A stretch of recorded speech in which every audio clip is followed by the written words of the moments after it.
Welkom by die Sepcast, die tuiste van die nommer 1 netwerk vir jou lewe. Dis waar ons stadiger dink, dieper kyk en ontdek hoe Jesus nie net gekom het om jou eendag hemel toe te vat nie, maar om jou vandag heeltemal nie te maak. Vandag praat ons oor iets wat waarskynlik nader aan ons almal lê as wat ons graag wil erken. Die gevaar van amper gehoorsaam, amper toegewy, amper oorgegee. So Christen-ish. Daar's iets besonders gevaarlik aan mense wat net genoeg van Jesus wil hê om veilig te voel, maar nie genoeg om werklik verander te word nie. En as ons eerlik is, leef baie van ons presies daar. Ons wil die vrede van God hê, maar nie altyd die oorgawe aan God nie. Ons wil gegewe word, maar nie noodwendig gevorm word nie. Ons wil hê Jesus moet ons red, maar ons sukkel soms om hom Here oor elke deel van ons lewe te maak. En dis eintlik hoekom Jesus in Openbaring 3 vers 16 sulke skokkende woorde gebruik, wanneer hy vir die gemeente sê, omdat jy lou is, nie warm nie, en ook nie koud nie, gaan ek jou uit my mond uitspoeg. Dis harde taal, maar interessant genoeg sê hy dit nie vir ateïste of heidene nie. Hy sê dit vir mense wat gedink het hulle is geestelik okay.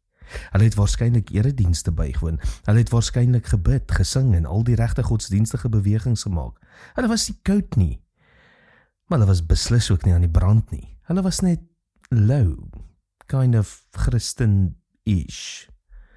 En dalk is dit die groot gevaar van moderne Christendom. Ons leef in 'n wêreld van gedeeltelike commitment of toewyding. Ons swipe deur verhoudings, ons scroll deur die waarheid. Ons commit nie maklik volledig aan enigiets nie. En sonder dat ons dit besef, begin ons dieselfde houding teenoor God hê. Jesus kan deel wees van my lewe, maar nie noodwendig die middelpunt daarvan nie. Ons gee vir hom die dele wat gemaklik voel, maar hou steeds sekere kamers van ons harte toe. Hierdie een gewoonte, hierdie een kompromie, hierdie een verhouding, hierdie een stuk bitterheid, net genoeg om beheer te bou. Maar die evangelie werk nie in persentasies nie. Jesus het nooit gesê, gee my 70% van jou hart nie. Hy het eenvoudig gesê, volg my, volledig.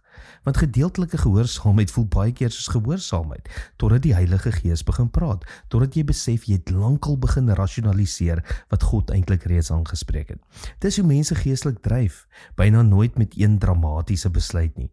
Is gewoonlik klein oomblikke, duisend klein, dis seker nie so erg nie, besluite.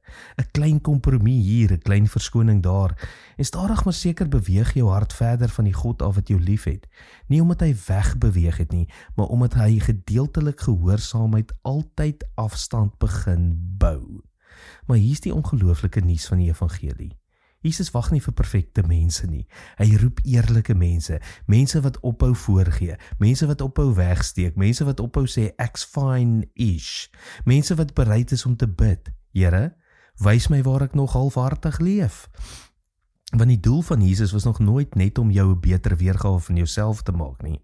Hy wil jou heeltemal nuut maak, en dalk begin dit nie met 'n groot dramatiese oomblik nie. Dalk begin dit vandag met een eerlike gesprek tussen jou en God, een area van oorgawe, een fluistering van kompromie wat jy uiteindelik herken. Want hier by die nommer 1 netwerk vir jou lewe glo ons iets eenvoudig, maar diep. Jesus bou nie halfhartige disippels nie. Hy vorm mense wat dag vir dag leer om alles oor te gee. Nie perfek nie, maar volledig syne. Tot môre, mooi loop.